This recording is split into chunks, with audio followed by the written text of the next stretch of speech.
नमस्कार दोस्तों, क्राइम तक की यूट्यूब कहानी में आपका स्वागत है। मैं हूं सुप्रतिम बैनर्जी और आज मेरे साथ कैमरे पर हैं मेरे सहयोगी मोहम्मद आसिम।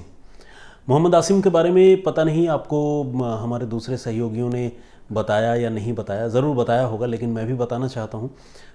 आसिम जो है वो कोरोना का शिकार हो गए थे और एक फ़ाइटर की तरह उन्होंने कोरोना को मात दी और वापस उन्होंने ड्यूटी ज्वाइन की है। इसलिए बीच में उनका नाम आप नहीं सुन रहे होंगे क्योंकि वो दफ्तर नहीं आ रहे थे। लेकिन ये बात मैं आपको बताना नहीं चाहता हूँ, मैं ये बताना चाह रहा हूँ कि कोरोना के बाद इस बीमारी का आफ्टर इफेक्ट क्या होता है। अभी मैं आसिम से बात कर रहा था, जब हम तैयारी कर रहे थे, कैमरा वगैरह सेट कर रहे थे, तब मैं आसिम से पूछ रहा था कि भाई तुम्हें टेस्ट अपनी ज़ुबान पर महसूस हो रहा है या नहीं, खुशबू आ रही है या नहीं। उसे कोरोना से बाहर निकले हुए तकरीबन 1 हफ्ते हो गए हैं और आपको जानकर हैरानी होगी कि अभी भी उसे कोई खुशबू या बदबू का एहसास नहीं हो रहा है। और रही टेस्ट की बात, तो वो कह रहा है कि मैं तो नीम का पाउडर खा रहा हूँ तो मुझे वो कड़वा नहीं लग रहा है। परसों मेरे ख्याल से आसिम ने अपना बर्थडे मनाया है और आसिम ने केक भी काटा दफ्तर में हमारे सहयोगियों के साथ। मैं तो दफ्तर में नहीं था, वो केक मैं मिस कर गया। लेकिन मैंने आसिम से पूछा कि क्या तुम्हें केक की मिठास जो है वो महसूस हुई। उसने कहा नहीं। टेक्सचर जो होता है क्रीम का या केक का, वो आसिम ने अपने ज़ुबान से फील की, उसे अच्छा लगा। वो खुशबू भी आई, खुशबू नहीं आई, माफ़ कीजिएगा, लेकिन उसको न तो खुशबू आई न टेस्ट आया।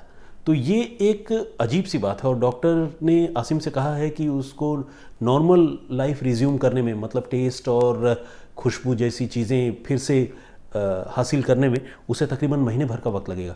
तो वाकई कोरोना बहुत ही अजीब बीमारी है, इसमें कोई दो राय नहीं है। तो बहुत ज़रूरी है कि आप सब, इंक्लूडिंग माई सेल्फ, मैं तो चले यहाँ बैठकर ज्ञान गंगा बहा रहा हूँ, लेकिन हम सारे लोगों को कोरोना को लेकर बहुत ज़्यादा एहतियात बरतने की ज़रूरत है। ज़िंदगी पर भी ख़तरा है अगर कहीं मामला बिगड़ गया तो, और अगर ज़िंदगी पर ख़तरा नहीं भी है तो भी ज़िंदगी पर एक अच्छा खासा डेंट ये बीमारी तो ज़रूर लगा देती है। क्यों आसिम? आसिम कैमरे के उस पार हैं और वो बोल रहे हैं कि बिल्कुल लगा देती है, ये कहना सही है। बहरहाल इधर उधर की बातें तो खैर, अब इतने दिन बाद आप लोगों से मुखातिब हुआ हूँ, तकरीबन 5 या 6 दिन बाद, तो इसलिए मुझे लगता है कि थोड़ी इधर उधर की बातें भी होंगी। और जैसा कि मैंने पिछली बार आप लोगों से ये कहा था कि मैं किसी रोज़ आप लोगों को 2 वाक़ये और यानी 2 कहानियाँ सुनाऊँगा। एक वाक़या तो बिल्कुल ही हार्डकोर क्राइम की स्टोरी है, जिसका थंबनेल भी या जिसका हेडिंग भी आज आप हमारी वीडियो में देख सकते हैं। लेकिन एक कहानी उससे अलग हटकर है। मुझे नहीं पता कि ये कहानी सच्ची है या झूठी है, लेकिन सच्चाई के बहुत करीब है और इस कहानी में बहुत ज़बरदस्त सीख है, लेसन है। तो इसीलिए ये कहानी मैं आप सबको सुनाना चाहता हूँ। और ये कहानी कहाँ से मैंने लिफ्ट की, कहाँ से उठाई, कहाँ से चुराई, ये भी मैं उसका भी खुलासा करना चाहता हूँ, क्योंकि मैं ड्यू क्रेडिट देकर ही ये सब कुछ आपके सामने पेश करना चाहता हूँ। मेरे फेसबुक पर मेरे एक मित्र हैं, श्री अनिल कुमार वर्मा। काफ़ी क्वालिफाइड, काफ़ी हम्बल, काफ़ी नोबल सज्जन हैं और इन दिनों मध्य प्रदेश में रहते हैं।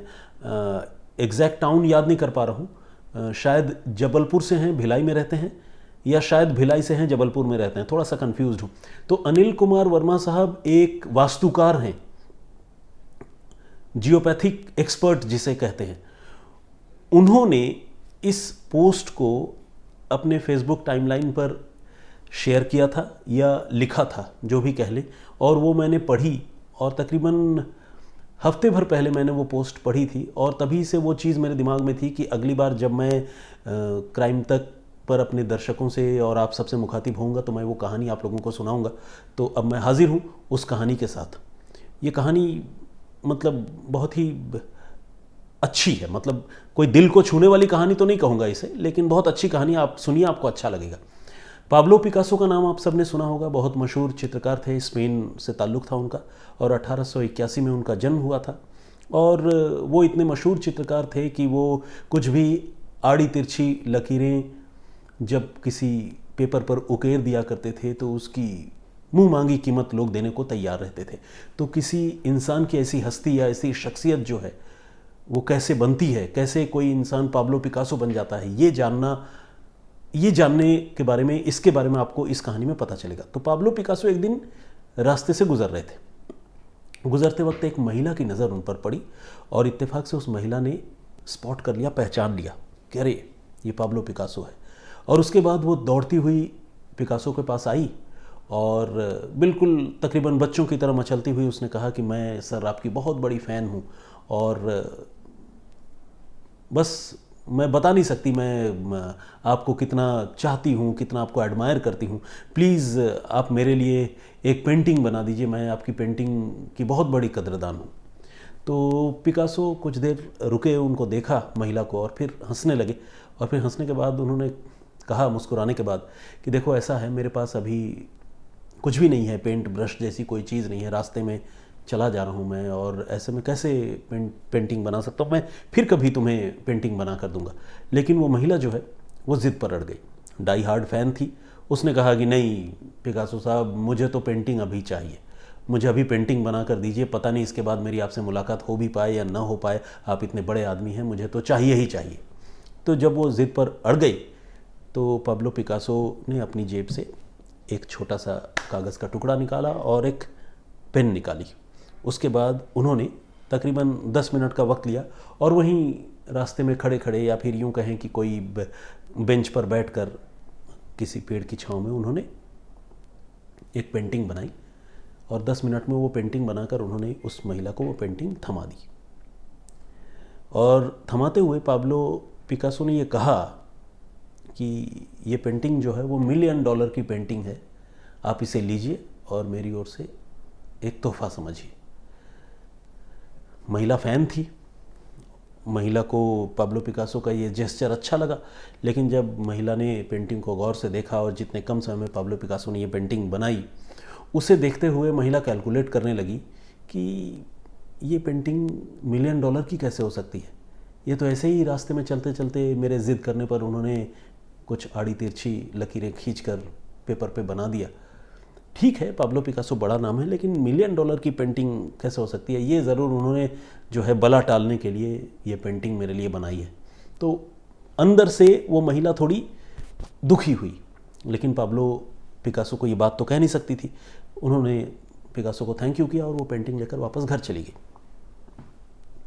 अगले दिन वो बाज़ार गई ये जांचने के लिए, ये पता करने के लिए कि क्या वाकई ये पेंटिंग $1 मिलियन की है भी या नहीं।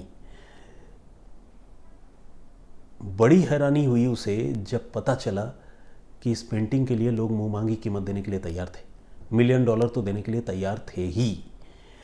अब उस महिला की आंखें खुल गई। वो दौड़ती भागती अगले दिन या शायद उसी दिन पाब्लो पिकासो को ढूंढती हुई उनके घर पहुंची। और जब पाब्लो पिकासो मिल गए तो उसने कहा कि सर, आपने बिल्कुल सही कहा था, आपने सड़क पर खड़े होकर जो मेरे लिए पेंटिंग बनाई थी वो पेंटिंग तो $1 मिलियन की निकली। जब आपने मुझे वो पेंटिंग दी थी और कहा था कि ये $1 मिलियन की पेंटिंग है तो मुझे उस पर यकीन नहीं था। लेकिन अब तो मैं हैरान हूँ, ऐसा कैसे कर लेते हैं आप, कैसे आपने इस तरह की पेंटिंग बनाई और इतनी कीमत उस पेंटिंग की लोग देने के लिए तैयार हैं। फिर उसने ये भी कहा कि सर, आप मुझे अपनी शिष्या बना लीजिए, अपनी शरण में लीजिए, मैं भी ऐसा पेंटिंग बनाना चाहती हूँ। बेशक मैं 10 मिनट में नहीं, मैं 10 घंटे में ही सही कोई ऐसी अच्छी सी पेंटिंग बनाऊँ जिससे मेरा भी नाम हो और मेरी पेंटिंग के लिए भी लोग मुझे अच्छी खासी कीमत दें। ऐसा कुछ कीजिए। पिकासो ने फिर हंसते हुए कहा कि देखो, मैंने 10 मिनट में जो पेंटिंग बनाई और जिस पेंटिंग के बदले में मुझे $1 मिलियन लोग देने को तैयार हैं, या उस पेंटिंग को अगर तुम बेचो तो तुम्हें $1 मिलियन मिलेंगे, तो ये पेंटिंग सिर्फ 10 मिनट की पेंटिंग नहीं है, बल्कि इसके पीछे मेरी 30 साल की तपस्या है। 30 सालों से मैं पेंटिंग बना रहा हूँ, मैं इस कला की उपासना कर रहा हूँ, मैं इस आर्ट को फॉलो कर रहा हूँ और 30 सालों में मैंने अपने आप को इस तरह से इवॉल्व किया है कि आज की तारीख में मैं अगर कुछ बनाता हूँ तो वो $1 मिलियन की कीमत उससे मिनिमम लगती है, उसके ऊपर तो खैर और भी लगती है। तो अगर तुम वाकई चाहती हो कि तुम मेरे जैसा पेंटिंग बनाओ और तुम मेरी शिष्या बनना चाहती हो तो मैं तुम्हें बना लूँगा, लेकिन फिर तुम्हें अपनी ज़िंदगी के 30 साल देने होंगे। अगर तुम इस कला को या इस हुनर को इतना वक्त देने के लिए तैयार हो और इतना डिवोशन तुम में है, तो तुम आओ, मैं तुम्हें सिखाऊंगा। ये कहते ही वो महिला जो है निशब्द हो गई, अवाक रह गई और पिकासो की तरफ दूर तक देखती रही, देर तक देखती रही। ये कहानी यहीं तक। अब जो मेरे फेसबुक फ्रेंड हैं, मेरे मित्र हैं, वो उम्र में तो मुझसे काफ़ी बड़े हैं और काफ़ी रेस्पेक्टेबल हैं। उन्होंने जो बात लिखी है, अब उन्होंने अपने प्रोफेशन के संदर्भ में लिखी है कुछ बात। उन्होंने अपने प्रोफेशन के संदर्भ में ये लिखा है कि मैं एक वास्तुकार हूँ और लोग जब मुझे कई बार बुलाते हैं और वास्तु पर राय मांगते हैं तो मैं उनको राय देता हूँ और मैं उनको बताता हूँ कि आपके घर में यहाँ पर ये प्रॉब्लम है, आप इस बेड को इस डायरेक्शन में खिसका दीजिए, या घर में जो यहाँ फूलदान है उस फूलदान को दूसरी तरफ रख लीजिए। और उसके बाद उनके जीवन में जो भी पॉजिटिव चेंजेस आते हैं वास्तु दोष मिटाने की वजह से या कुछ चीज़ों को इंटरचेंज करने की वजह से, उस पॉजिटिव चेंज को वो फील तो करते हैं। लेकिन कई बार मेरे इस सजेशन के बाद बहुत सारे ऐसे लोग उनको मिलते हैं अपने प्रोफेशन के दौरान, जो लोग कहते हैं कि यार एक बार आया, 10 मिनट के लिए देखा, बोला बेड इधर खिसका दो या उधर फूलदान खिसका दो, बदले में हज़ारों रुपए या लाखों रुपए।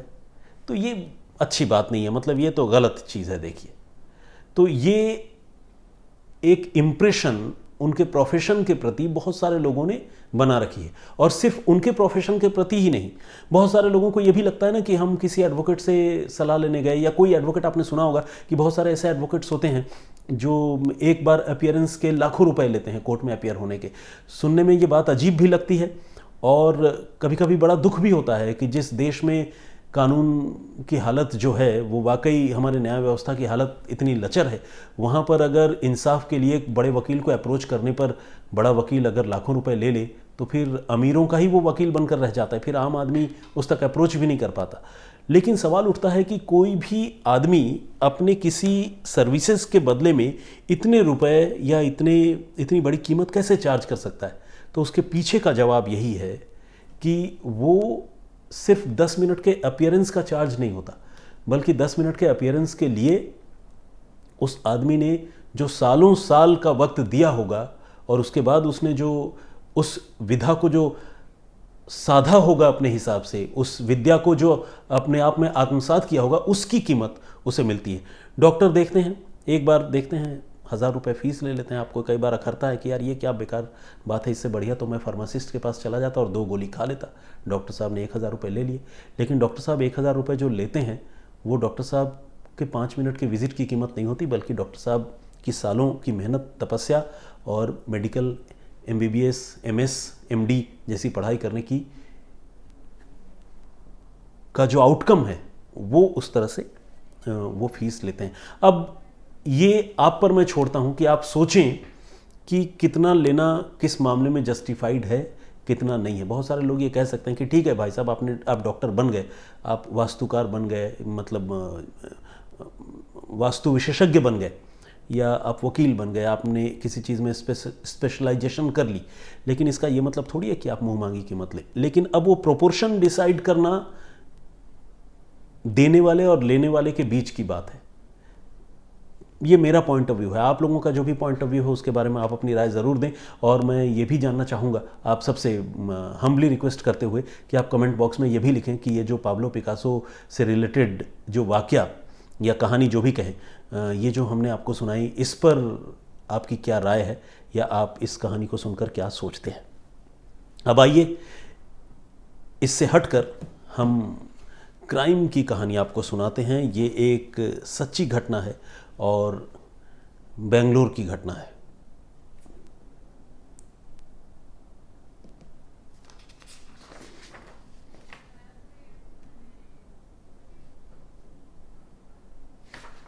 जी, बेंगलोर में एक लोकेलिटी है बानेरगट्टा रोड। इस बानेरगट्टा रोड में एक फ्लैट में पिछले गुरुवार को एक अजीब घटना हुई, और घटना जितनी अजीब थी उससे ज़्यादा अजीब था वो परिवार को तो बेशक शायद अजीब ना भी कहें, लेकिन उस परिवार की जो जीवन शैली थी वो इतनी अजीब थी कि उसके बारे में लोगों ने जितना सुना, जितना जाना, वो उतना ही हैरान हुए। खुद पुलिस वाले जब उस क्राइम इंसिडेंट के बाद इस फैमिली के पास गए और उस मकान में उन्होंने एंटर किया, तो उस मकान का जो मंजर पुलिस वालों ने देखा, उसने पुलिस वालों को भी शॉक में डाल दिया कि यार ऐसा कैसे हो सकता है, कोई परिवार ऐसी ज़िंदगी कैसे जी सकता है। तो आइए, इस कहानी में कोई बहुत कॉम्प्लिकेशन नहीं है। मैं आपको कहानी या जो घटना हुई थी उसके बारे में तो सीधा सीधा बताता हूँ, लेकिन उसके बाद इस परिवार में जो कॉम्प्लिकेशंस है उसके बारे में आपको बताऊंगा। हुआ यूं कि बुधवार और गुरुवार की दरमियानी रात को तकरीबन 2 से 4 बजे के बीच बानरघट्टा रोड पर जो परिवार रहता था एक फ्लैट में, उस परिवार में 3 लोग हैं। बेसिकली एक पिता है जो एमटेक हैं और जिसने IISc से अपनी डिग्री ली है और हर तरह के मैथमेटिकल प्रॉब्लम्स जो है वो चुटकियों में सॉल्व करते हैं और बहुत ही तेज़ दिमाग वाले एक शख्सियत हैं जिनको पढ़ने लिखने वाले लोग तकरीबन सारे लोग जानते हैं। उनका नाम मैं रिवील इसलिए नहीं करना चाहूँगा क्योंकि इस मामले में उनका नाम रिवील करने से उनके परिवार के दूसरे लोगों के भी नाम रिवील होंगे जो शायद कानूनी तौर पर या सामाजिक तौर पर बहुत सही ना हो, इसलिए मैं उनका नाम आपसे जिक्र नहीं करना चाहूँगा। तो ये जो इंजीनियर महोदय थे, इनकी बीवी का निधन हो चुका था और इनके घर में इनकी 15 साल की बेटी और 9 साल का बेटा ये रहते थे। तो कुल मिलाकर 3 लोगों का छोटा सा परिवार था। लेकिन अजीब बात ये थी कि ये दिमागी तौर पर जितने शार्प, जितने तेज़ थे और जिस तरह से वो साइंस और मैथमेटिक्स के प्रॉब्लम्स सॉल्व किया करते थे। गणित बहुत सारे लोगों के लिए बहुत टफ सब्जेक्ट है, मेरे लिए तो बहुत टफ था। मतलब समझ लीजिए कि कई बार एग्ज़ाम में ऐसा भी हुआ कि सिंगल डिजिट में नंबर आए। सॉरी, अपने राज की बात बता रहा हूँ। लेकिन इनके लिए, जिनकी मैं बात कर रहा हूँ, ये हर तरह के मैथमेटिक्स के प्रॉब्लम जो है वो चुटकियों में सॉल्व कर दिया करते थे। ये अपने बच्चों को भी अपने जैसा बनाना चाहते थे और इन्होंने जो हमारा मौजूदा एजुकेशन सिस्टम है उसको इनकी नज़र में वो बिल्कुल स्क्रैप है, बिल्कुल ही बेकार है और इसलिए वो अपने बच्चों को स्कूल भी नहीं भेजते थे। ध्यान दीजिएगा, 9 साल का बेटा, 15 साल की बेटी, और दोनों बच्चों को खुद ही घर में पढ़ाते थे। और न सिर्फ अपने बच्चों को पढ़ाते थे बल्कि IIMB और IISc के जो दूसरे स्टूडेंट्स हैं उनको भी अपने घर में फ्री कोचिंग दिया करते थे। लेकिन अपने बच्चों को मैथ्स और साइंस पढ़ाने के लिए उन्होंने जो टाइम डिसाइड किया था वो टाइम था रात के 2 बजे से 4 बजे तक। इस 2 घंटे में वो हर रोज़ अपने बच्चों को पढ़ाया करते थे। और उनकी जो बेटी है 15 साल की, वो भी अपने पिता के नक्शे कदम पर थी और बहुत ही शार्प, बहुत ही तेज़, वो भी मैथमेटिक्स के प्रॉब्लम जो है वो चुटकियों में सॉल्व करने लगी थी। और कुल मिलाकर उसकी भी अच्छी खासी इज्जत और उसका भी अच्छा खासा नाम जो है उस सर्कल में था। बुधवार और गुरुवार की रात को हुआ यूं कि 2 से 4 बजे तक अपने बच्चों को मैथमेटिक्स और साइंस पढ़ाने के बाद 4 से 5 तक ये अपने बच्चों को म्यूज़िक की क्लास या म्यूज़िक का ट्रेनिंग दिया करते थे। ये जो साइंटिस्ट कह लें या आप इंजीनियर जो है, इनको म्यूज़िक की भी बहुत अच्छी समझ थी। ये कीबोर्ड बजाते थे और बहुत अच्छे गिटारिस्ट थे और क्लास का म्यूज़िक ये बजाया करते थे। तो ये अपने बच्चों को वो भी सिखाते थे। बुधवार और गुरुवार की रात को अपने बच्चों को इन्होंने पढ़ाया और पढ़ाने के दौरान, हो सकता है पढ़ाने के दौरान ही, हाँ, इन्होंने एक कीबोर्ड पर कुछ म्यूज़िक बजाना शुरू किया और वो म्यूज़िक जो है काफ़ी लाउड वॉल्यूम में वो बजा रहे थे। इस बात पर इस इंजीनियर साहब से उनकी 15 साल की बेटी की कहासुनी हुई, पिता और बेटी के बीच में। कहासुनी ऐसी हुई कि पिता गुस्से में किचन से एक चाकू लेकर आया और चाकू लेकर उसने बेटी पर चाकू से हमला किया, उसे मारने की कोशिश की। बेटी ने आत्मरक्षा में अपने पिता को धक्का दिया और धक्का कुछ ऐसा था और कुछ ऐसा मतलब हालात ऐसे बने कि वो चाकू जो है खुद उसी इंजीनियर के सीने पे लगा और जो लंग्स है वो पंक्चर हो गया। आपको जानकर हैरानी होगी, इस इंसिडेंट के बाद जो बेटी है वो अपने कमरे में बंद हो गई, उसने लॉक कर लिया अंदर से खुद को, और उसको इस बात का एहसास नहीं था कि मेरे पिता को इतना ज़्यादा सीरियस इंजरी हुआ है। यहाँ तक कि खुद पिता को भी पता नहीं क्या हालात थे, लंग्स पंक्चर हो जाने के बावजूद पिता को ये फील नहीं हुआ कि उसे चाकू का इतना गहरा घाव लगा है। जो बेटा है इस लड़ाई के बाद वो भी सो गया और पिता जो है अपने कमरे में वो कीबोर्ड जो है वो बजाते रहे। तकरीबन 1 घंटे बाद बेटा जो है वो वॉशरूम जाने के लिए उठा, और जब वॉशरूम जाने के लिए उठा तो उसने नोटिस किया कि उसके पिता कमरे में गिरे हुए हैं, कीबोर्ड पास में है और चारों तरफ खून ही खून है। उसने फौरन आसपास के लोगों को बताया, जो भी रिलेटिव्स थे उन तक बात पहुंची और फिर पुलिस तक भी बात पहुंची। पुलिस मौके पर पहुंची और इनको हॉस्पिटल ले जाया गया। अस्पताल में इनको मुर्दा करार दिया गया, ब्रॉड डेड बताया गया। और तब पुलिस ने इस मामले की जांच शुरू की। घर में चूंकि 3 ही लोग थे, पुलिस ने पूछताछ की दोनों बच्चों से। बच्चे कोई क्रिमिनल तो थे नहीं, पढ़ने लिखने वाले लड़के थे, बच्ची थी। तो उन्होंने अपना जुर्म कबूला, खासकर बच्ची ने, और उसने कहा कि मेरे पिता से लड़ाई हो रही थी, पिता चाकू लेकर मुझे मारने आए थे, मैंने उनको धक्का दे दिया था और इसके बाद मैं अपने कमरे में बंद हो गई थी। मुझे नहीं पता कि पिता को इतनी घातक चोट लगी होगी। और ख़ुद इस लड़ाई के बाद भी पिता मेरे जो है पिताजी वो ऑर्गन बजा रहे थे, कीबोर्ड बजा रहे थे, तो मुझे लगा कि नॉर्मल है सब कुछ। वो तो सुबह जब मेरा भाई चीखने चिल्लाने लगा तब मुझे बात समझ में आई कि ऐसा कुछ हो गया। ये उस 15 साल की लड़की का स्टेटमेंट था। और जब पुलिस इस मामले की जांच करने के लिए उस घर में पहुंची तो जो कुछ दिखा वो सारी बातें सबसे ज़्यादा हैरान करती हैं कि कोई फैमिली ऐसे कैसे रह सकती है। तो वो बात सुनिए।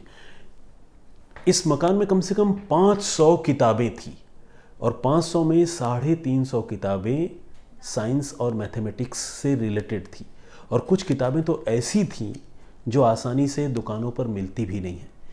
इतनी कॉम्प्लिकेटेड और इतने पेचीदा मैथमेटिक्स के सम्स उसमें थे जिन्हें सॉल्व करने के बारे में कोई आम आदमी सोच भी नहीं सकता है।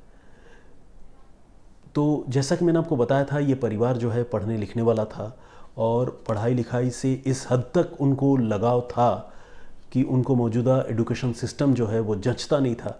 और ये जो इंजीनियर साहब हैं ये अपने बच्चों को रात को 2 से 4 बजे तक पढ़ाते थे मैथ और साइंस, और उसके बाद 5 बजे तक जो है वो म्यूज़िक पढ़ाते थे। अब आप सोचिए, म्यूज़िक सिखाते थे। अब आप सोचिए ये परिवार कब सोता होगा, कब जागता होगा, कब उठता होगा। तो इसका भी आपको कुछ हिंट या जवाब मैं दूं।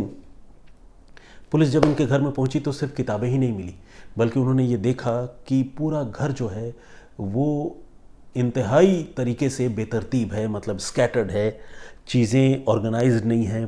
किचन में जगह जगह दसियों जो है ब्रेड लोफ्स रखे हुए हैं और रेडी टू ईट स्नैक्स रखे हुए हैं, शॉर्टकट में खाने वाली चीज़ें हैं, प्लास्टिक्स के हंड्रेड्स ऑफ बोल्स रखे हुए हैं, प्लेट्स रखे हुए हैं, पानी के जार हैं। तो ये उस तरह की चीज़ें हैं जैसे जब कोई आदमी किसी मिशनरी मोड में होता है तो वो जैसे अपने बाकी चीज़ों को इग्नोर करता है ना, कि बाल बढ़ रहा है, बाल का ख्याल नहीं है, दाढ़ी बढ़ रही है उसका ख्याल नहीं है, खाना क्या है उस बात का ख्याल नहीं है, सिर्फ पढ़ना है या सिर्फ किसी काम में लगना है। तो ये पूरा परिवार कुछ ऐसे ही जो है अपने एडुकेशन के लिए पैशनेट था, खासकर मैथ और साइंस के लिए। तो उस वजह से पूरे किचन की हालत ऐसी थी जिसमें चारों तरफ चीज़ें बिखरी हुई और खाने पीने की चीज़ें ठुसी हुई पड़ी थी जो रेडी टू ईट फूड थी। लेकिन इसके अलावा भी जो और सबसे ज़्यादा अजीब बात है वो ये कि इन 3 लोगों के साथ साथ उस मकान में 3 कुत्ते भी रहते थे, पालतू कुत्ते। ये कुत्ते कोई बहुत बड़ी या ख़ास नस्ल के कुत्ते नहीं थे, बल्कि जो हमारे देसी कुत्ते हैं वही कुत्ते थे और 3 कुत्तों को इन्होंने पाल रखा था। और आपको जानकर हैरानी होगी कि उन कुत्तों को नेचर्स कॉल पर भी इस परिवार के लोग बाहर घुमाने के लिए नहीं लेकर जाते थे। नतीजा ये होता था कि कुत्ते उस घर में रहते तो थे, लेकिन पूरे घर में जगह जगह उन कुत्तों ने बहुत ज़्यादा गंदगी फैला रखी थी। चाहे वो किचन हो, सोफ़ा हो, बेड हो, हर जगह कुत्तों की गंदगी भरी हुई थी। और उसी गंदे माहौल में इस परिवार के 3 लोग सालों से रह रहे थे, जो मैथ्स और साइंस के लिए ही जी रहे थे। मैथ्स और साइंस के लिए ही आप कह लीजिए, मतलब ये मुहावरा है, जी रहे थे और मर रहे थे। लेकिन इस फैमिली के 3 लोगों में से एक आदमी की तब मृत्यु हो गई जब पिता और बेटी के बीच में एक स्कफल हुआ और अनजाने में 15 साल की बेटी ने अपने पिता की हत्या कर दी। तो जाहिर है इस पिता को तो मैं सन की पिता में ही गिनना चाहूँगा, क्योंकि एक पिता ठीक है, पढ़ाई लिखाई तो ठीक है, और इस बात की हर कोई तारीफ़ करेगा कि वो मैथमेटिक्स के प्रॉब्लम इस तरह से सॉल्व कर देते थे और अपने बच्चों को किसी एक्सीलेंस के लेवल तक पहुंचाना चाहते थे। लेकिन उन्होंने जो तरीका चुन रखा था शायद वो बहुत सही नहीं था, जिसकी वजह से मतभेद बच्चों के साथ उनके होते होंगे। और ये मतभेद शायद उस रात इतना ज़्यादा बढ़ गया कि ये हत्या की घटना हो गई, जो गैर इरादतन हत्या की घटना थी। एक और आपको बात बताऊं, 600 से 700 खाली विस्की के बोतल्स भी उस घर से मिले। तो कुल मिलाकर वो घर ऐसा था जिसको आप जितना देखेंगे उतना हैरान होंगे। लेकिन कत्ल के इस मामले को पुलिस ने तो सुलझा लिया, ओपन एंड शट केस ये था। लेकिन जिस तरह से घर के हालात थे, उस तरह के हालात आमतौर पर देखने और सुनने को नहीं मिलते हैं।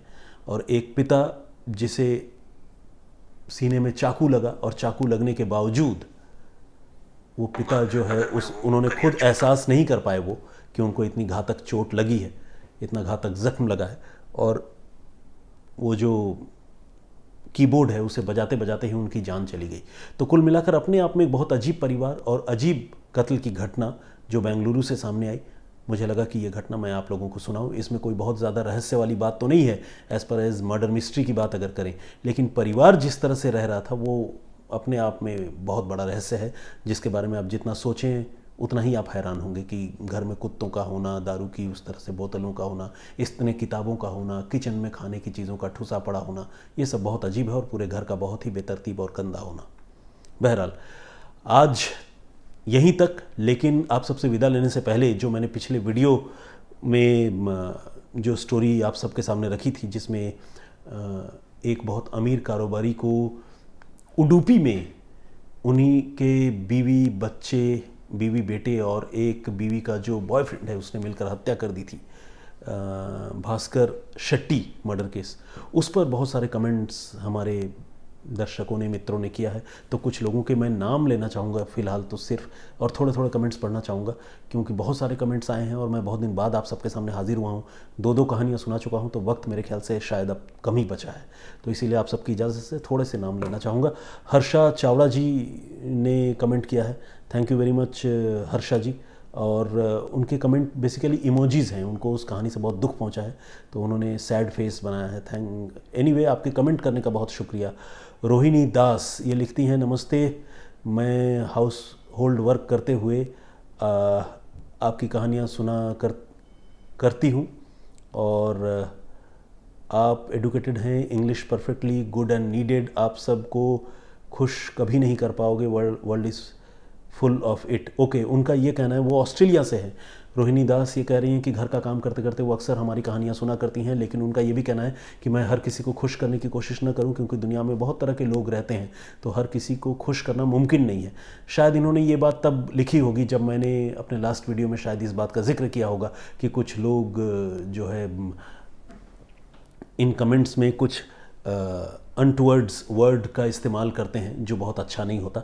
अदरवाइज़ आलोचनाओं को सुनने से मुझे कोई परहेज़ नहीं है, आप सब ये इस बात को अच्छी तरह जानते हैं। तो शायद उसी कॉन्टेक्स्ट में रोहिणी जी ने ये बात कही है। थैंक यू रोहिणी जी। नवीन मदान जी हैं या मदन जी जो भी है, आज तक मैं आपकी आवाज़ पहचानता हूँ सर, नाइस वॉइस। अच्छा, ठीक है, नवीन जी शायद ये कह रहे हैं कि आज तक में जब खबरें वो सुनते हैं तो जब मैं वॉइस ओवर करता हूं तो वो मेरी आवाज़ आइडेंटिफाई कर लेते हैं। थैंक यू वेरी मच नवीन जी। कुसुम लता जी इन्होंने कहा है कि सुशांत सिंह राजपूत मर्डर के बारे में क्या हम आप उनको कुछ बता सकते हैं। तो कुसुम जी का ये कमेंट जो है 6 घंटे पुराना है। मैं आपको बताऊं कि आज क्राइम तक पर जो मेरे वरिष्ठ सहयोगी हैं, सीनियर हैं, क्राइम तक के हेड हैं शम्स ताहिर खान, वो सुशांत सिंह राजपूत की मौत की मिस्ट्री के बारे में ही बात कर रहे हैं। तो आप उनकी कहानी सुनिए, आप की बहुत सारी जिज्ञासाओं का निवारण होगा। Raman Gohil ji, narration is undoubtedly mind binding, इन्होंने लिखा है। Thank you very much Raman ji. और आपने जिस तरह की बातें लिखी हैं उससे 2-4 लीटर खून बढ़ चुका है मेरा। Thank you very much. There is a need to add a bit of real photos and videos if possible, और एटलीस्ट एनिमेशंस। आपका ये सजेशन बहुत वर्थवाइल है, लेकिन समहाउ अगर हम ये करेंगे तो शायद हम आपसे लाइव मुखातिब नहीं हो पाएंगे। फिर हमें जो कहानियाँ हम आपको सुनाते हैं उसको पहले रिकॉर्ड करना होगा, फिर उसको एडिट करना होगा, फिर सुनाना होगा। ऑल्दो बहुत सारी ऐसी कहानियाँ हम आपको सुनाते हैं या मतलब उसके वीडियोस होते हैं क्राइम तक पर, जिसमें उससे रिलेटेड फ़ोटोग्राफ्स या तस्वीरें या वीडियो उसमें एम्बेडेड होते हैं, उसमें शामिल होते हैं, तो वो आप ज़रूर देखते होंगे। लेकिन ये चूंकि एक स्टोरी टेलिंग वाली बात है तो इसमें हम उन चीज़ों को अभी शामिल नहीं कर पा रहे। लेकिन आपके सुझाव को मैं इग्नोर नहीं कर सकता, आपने बहुत वैलिड बात कही है। आपका बहुत बहुत स्वागत है रमन जी। विक्रम सिंह जी, राजस्थान की कोई कहानी सुनाओ। विक्रम सिंह जी, बीच बीच में सुनाता हूँ और कोशिश करता हूँ कि राजस्थान की कहानियाँ सुनाऊँ। राजस्थान से तो मैं ऐसे भी मेंटली थोड़ा एसोसिएटेड महसूस करता हूँ, इमोशनली, क्योंकि मैं जोधपुर में रहा हूँ कुछ साल अपनी पत्रकारिता के सिलसिले में। विक्रम सिंह, उन्होंने कहा है कि पहले आपका वीडियो मुझे बिल्कुल पसंद नहीं था। विक्रम सिंह का ही ये दूसरा कमेंट है, लेकिन अब उनका कहना है कि अब धीरे धीरे आदत सी हो गई है। तो कुल मिलाकर विक्रम जी लगता है कि आप मुझे झेलने लग गए हैं। एनीवे, जो भी वजह हो, thank you very much. Ram Narayan Sahu ji और ये कह रहे हैं कि साहब हम सब आपको बहुत मिस कर रहे हैं। बिल्कुल आपका कहना सही है, मैं रेगुलर हाजिर नहीं हो पा रहा हूँ, कुछ अपने पर्सनल इश्यूज़ भी चल रहे हैं जिसकी वजह से मैं रेगुलर हाजिर नहीं हो पा रहा हूँ। दफ्तर से भी थोड़ा, जिसे कहते हैं कि कुछ एब्सेंट कुछ प्रेजेंस, इस तरह से चल रहा है। प्रेमा पुथरन जी का भी कमेंट आया है और उन्होंने कहा है कि सुशांत सिंह राजपूत के मामले में मर्डरर्स को जो है पनिशमेंट मिलना चाहिए। लेकिन प्रेमा जी, मैं आपको बताऊं, जो मुंबई की पुलिस अब तक की तफ्तीश कर रही है उसके हिसाब से पुलिस जो है इसे मर्डर मानने के लिए तैयार नहीं है। शिखर जी का भी कमेंट है। KD Kemappa ask cyanide Mallika India's first convicted female serial killer. Her first murder in 1999. She killed 6 women over the next 8 years. इस स्टोरी को कीजिए, शिखर जी ने कहा है। ठीक है शिखर जी, इस स्टोरी को मैं करने की कोशिश करूंगा, रिसर्च करूंगा और आपके सामने हाजिर करूंगा। मिनी मिलिशिया गेमिंग के नाम से एक कमेंट है, a very heart rending murder story, उस पर उन्होंने लिखा है जिस कहानी का मैं जिक्र कर रहा हूँ, भास्कर रेड्डी मर्डर केस, उडुपी का। अच्छा, मैंने उडुपी को पिछली बार जब आप सबके सामने मैं पेश हुआ था तो मैं उडीपी बोलता रहा, तो बहुत सारे हमारे दर्शकों ने मुझे करेक्ट करके बताया है कि उस जगह का नाम उडुपी है, उडीपी नहीं है। तो मैंने अपने आप को सुधार लिया है। जो लोग मेरी तरह उडुपी को गलत प्रोनाउंस कर रहे हैं, आप सब भी उसको सुधार लीजिएगा, या शायद सारे लोग सही कर रहे हूँ, मैं ही गलत हूँ, ये भी हो सकता है। भिपिंदर राणा जी का भी है, सर आपका स्टोरी पेश करने का तरीका बहुत ही अच्छा है, शम्स सर की कमी महसूस नहीं होती, उनका अपना तरीका है और आपका अपना, आप किसी को कॉपी नहीं करते sir, that is very good, thank you very much. इतनी अच्छी तरह से आपने बातें लिखी है। निक्कू धालीवाल जी ने लिखा है सर रिस्पेक्ट, अरे कमाल है Nikku ji, feeling honoured, thank you very much. और भाषा सिंह, हर इंसान में अलग अलग क्वालिटी होती है, आपका काम भी बहुत अच्छा है। भाषा जी ने भी हौसला अफजाई किया, थैंक यू भाषा। गुड ब्रड के नाम से है, strange story, wonders shall never end and thanks sir ji, I appreciate your efforts, may almighty Allah bless always and protect you always. बहुत अच्छे अच्छे कमेंट्स और बहुत सारे जिसे कहते हैं कि विशेष मेरे लिए आप लोग भेजते हैं, मैं इसका बहुत शुक्रगुजार हूँ। विमलेश वर्मा जी का भी कमेंट है, नाइस सा लिखा है। कुंज बिहारी जी का भी कमेंट आया है। परमेश्वर प्रधान है और इन्होंने कहा है, अच्छा हाँ, परमेश्वर प्रधान जी का जो कमेंट है वो मैं ज़रूर आप सबको सुनाना चाहूँगा। हमारे बहुत सारे दर्शक ये कहते हैं कि कोई अगर नेगेटिव कमेंट करता है तो उस कमेंट को इग्नोर कर दिया कीजिए, मत सुनाया कीजिए, मत पढ़ा कीजिए। लेकिन मुझे लगता है कि नहीं, पढ़ना चाहिए, कोई दिक्कत नहीं है। जब तक गाली गलौज जैसी बात नहीं हो तो नेगेटिव कमेंट पढ़ने और आप लोगों को बताने में कोई बुरा नहीं है। सुनिए परमेश्वर जी ने क्या लिखा है कि सर आप शम्स सर की तरह नहीं हो और कोशिश भी मत करो। शमसर कहानी सुनाने में व्यास ऋषि की तरह हैं। वो शमसर जी बहुत अच्छी कहानी सुनाते हैं, व्यास ऋषि की तरह हैं या नहीं ये तो मुझे नहीं पता प्रधान साहब, लेकिन मैं शमसर की तरह बनने की कोशिश नहीं करता हूँ। पता नहीं आप जैसे कुछ लोग क्यों ऐसा कहते हैं। मैं जैसा हूँ मैं वैसा ही रहना पसंद करता हूँ और उनकी स्टाइल को कॉपी करने की कोशिश तो हरगिज़ नहीं करता हूँ। हालांकि हाँ, वो क्राइम रिपोर्टिंग के मामले में, स्टोरी टेलिंग के मामले में बहुत सारे लोगों के आदर्श हैं और मैं भी उनका बहुत बड़ा फ़ैन हूँ, एडमायरर हूँ, लेकिन उनको कॉपी मैं नहीं करता हूँ। अगर आपको ऐसा इंप्रेशन गया है तो उसके लिए मैं खेद प्रकट करता हूँ, लेकिन आगे से और ख्याल रखूँगा कि थोड़ा अपने तरह का और रहूँ। भाई खिलाड़ी कोई ऐसा भी करता है क्या, उन्होंने ये लिखा है। तो खैर ये जो कमेंट्स है ये सब लेटेस्ट कमेंट मैं पढ़ रहा हूँ, तो इसीलिए मुझे लगता है कि थोड़ा सा स्क्रॉल करके आगे चला जाऊं ताकि बहुत सारे लोग जिन्होंने पहले कमेंट किया है उनको ये फील ना हो कि उन्होंने कमेंट किया और उनके कमेंट मैंने नहीं पढ़े। चूँकि 300 से ज़्यादा कमेंट इस वक्त हैं उस वीडियो पर, तो जाहिर है इतने कमेंट्स तो मैं पढ़ नहीं सकता और ना ही इतने लोगों के नाम अभी पढ़ सकता हूँ, लेकिन रैंडमली थोड़ा आगे स्क्रॉल करने के बाद मैं आप में से कुछ और लोगों का नाम लूँगा और प्लीज़ जिनका नहीं ले पाऊँगा नाम प्लीज़ उसको अदरवाइज़ न लीजिएगा। काजल शेख, एलगुग नुअका, एनीवे इनका नाम मैं पहले भी ठीक से प्रोनाउंस नहीं कर पा रहा था। सर थैंक्स, मेरे कमेंट्स आपने रीड किया। सॉरी आपको मेरे अकाउंट का नाम ठीक से रीड करने में तकलीफ़ हुआ। और उन्होंने ये बताया है कि ये एलगुग टी नुको का जो भी है वो बेसिकली गूगल अकाउंट को उल्टे तरीके से उन्होंने लिखा है। देखिए गूगल अकाउंट को उल्टे तरीके से लिखने पर कैसा बन जाता है कि वो पढ़ना भी मुश्किल होता है। और उन्होंने लिखा कि वो वेस्ट बंगाल से हैं और चोपड़ा रेप और मर्डर केस के बारे में वो क्राइम स्टोरी है मेरे ख्याल से फ्यू डेज अगो की, उसके बारे में वो जानना चाहते हैं। Anyway Anita Jwala ji, family bonding की कमी, सुनीता धर का भी कमेंट है, उन्होंने लिखा है कि सचमुच कलयुग आ गया है। नवीन कुमार सिन्हा जी इन्होंने लिखा है कि आपका नाम भी बहुत ही प्यारा है सर और आवाज़ भी बहुत अच्छी है। थैंक यू वेरी मच नवीन कुमार जी, तारीफ़ के लिए शुक्रिया। मनजीत सिंह चौहान उन्होंने लिखा है कि कुछ कांग्रेसी नेताओं की रहस्यमयी मौत हुई थी, उनके बारे में हमें कहानी सुनानी चाहिए। राजेश पायलट, धीरेन्द्र ब्रह्मचारी, गोपीनाथ मुंडे, इनके राज पर वीडियो बनाएं, ये भी बहुत वैलिड सजेशन है। गुट्टूला जयलक्ष्मी इन्होंने लिखा है, इनका भी कमेंट है और इन्होंने सुशांत के बारे में ये लिखा है कि उनके मामले में ठीक से जस्टिस नहीं हो रही है। टिंकू कुमार जी ने एक्सीलेंट सर लिखा है और इन्होंने लिखा है कि don't post any unwanted video, very knowledge session, उन्होंने ये लिखा। ठीक है, अनवांटेड वीडियो पोस्ट नहीं करेंगे साहब टिंकू कुमार जी। बाबू भरवाड़, महाराष्ट्र के सोलापुर के ट्रिपल मर्डर के बारे में बताइए। सोनालिका दास, सैड स्टोरी बट इंटरेस्टिंग, उन्होंने लिखा है। मंजू त्यागी जी, आरएस गेमर के भी कमेंट है, आरएस गेमर साहब ने कई सारे कमेंट किए हैं। स्टीव हफ के बारे में उन्होंने कहा है और हेमंत पांचाल जी का भी कमेंट है। वैभव नितेश, इन्होंने कहा है कि वैभव नितेश हैं। अच्छा, इन्होंने बहुत अच्छा कमेंट किया है और मैं ये कुछ दिनों से, मैंने ये कमेंट पहले ही पढ़ा था, मैं एक बार आपसे फिर उस कमेंट के बारे में जिक्र करना चाहता हूँ। वैभव, उसने लिखा है, जो भी मैं जिनका अकाउंट है उन्होंने लिखा है कि वैभव मैं हूँ और मेरा दोस्त नितेश है, मैं भोपाल से हूँ और सीए की पढ़ाई कर रहा हूँ। आप एक से बढ़कर एक कहानियाँ सुनाते हैं, आपकी विनम्रता बताती है कि इन्होंने जो तारीफ़ की है मैं उतनी तारीफ़ नहीं सुनाना चाहता हूँ आप लोगों को, ये अच्छा नहीं लगता, मतलब मेरे को सूट नहीं करता, तो इसीलिए मैं नहीं बोलूँगा वो बात। उन्होंने जो बात कही है जो ज़्यादा ज़रूरी है वो ये कि थंबनेल और हेडिंग में पहले ही आप बहुत सारी चीज़ें बता देते हैं तो यकीन मानिए पूरा मज़ा चला जाता है, जैसा कि इस कहानी में चला गया। और फिर उन्होंने ये भी कहा है कि जब आप पिछली स्टोरी के बारे में उसके कमेंट्स पढ़ते हैं तो आप उस पिछली स्टोरी के बारे में भी बता देते हैं, तो उसको भी सुनने में मज़ा नहीं रहता, तो इसलिए ऐसा ना कीजिए।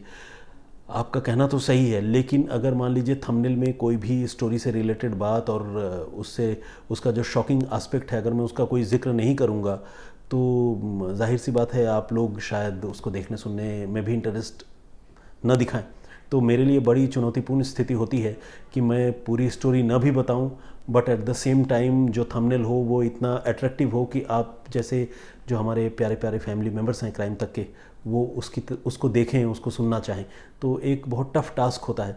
बाकी पिछली स्टोरी के बारे में नहीं बताने के लिए आपने जो बात कही है, हम कोशिश करेंगे कि उसमें भी मुट्ठी खोलने में थोड़ा सा हम परहेज़ करें, एक बार में पूरी स्टोरी रिवील न कर दें, ऐसा हम आगे कोशिश करेंगे। मुझे लगता है फ़िलहाल इतना ही। आप सबका बहुत बहुत धन्यवाद। इस वीडियो में आप जो कमेंट करेंगे, जो हमने 2 कहानियाँ सुनाई थी, मेरी गुजारिश है कि दोनों कहानियों पर आपको जो कहानी अच्छी लगी या जिस कहानी के बारे में आप अपनी राय जताना चाहते हैं, प्लीज़ वो कमेंट बॉक्स में ज़रूर लिखिए।